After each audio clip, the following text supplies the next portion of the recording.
What kidnapper goes through all of the effort of abducting someone, holding them for 3 weeks, branding them, and then just sets them free on a holiday? It felt strange. Let's talk about the first red flag, her description of the abductors. Sherri claimed she was kidnapped by 2 Hispanic women. Okay. But when she was pressed for details, her descriptions were all over the place. She couldn't give ages, couldn't describe their faces. The second red flag was the DNA. Remember, forensic teams had swabbed her clothes, her skin, and the restraints she had on her. And what they found was not the DNA of 2 women. It was male DNA. Are you serious? Like, excuse me? That is not a small mistake. 2 women, but the evidence points to a man.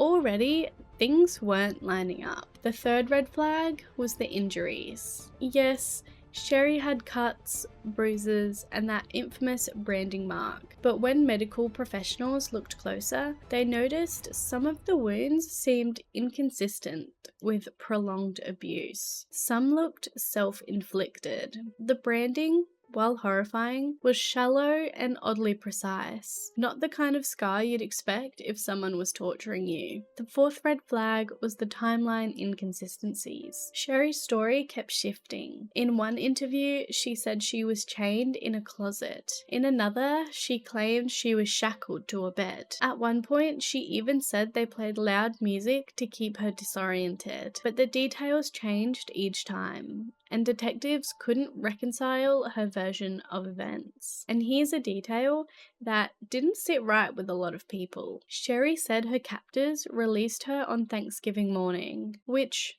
sure, maybe. But investigators started wondering, what kidnapper goes through all of the effort of abducting someone, holding them for 3 weeks, branding them, and then just sets them free on a holiday? It felt strange. And here's where another major controversy came in. Many pointed out that by naming 2 Hispanic women as her attackers, Sherri was leaning into harmful stereotypes. Law enforcement even had to step carefully, because targeting an entire community based on a shaky description risked racial profiling. Still, the FBI didn't come out publicly and say that they doubted her. They continued their investigation, because what if she really was a victim? Nobody wanted to re-traumatize a survivor by calling her a liar too soon. But privately, behind closed doors, investigators were side-eyeing hard.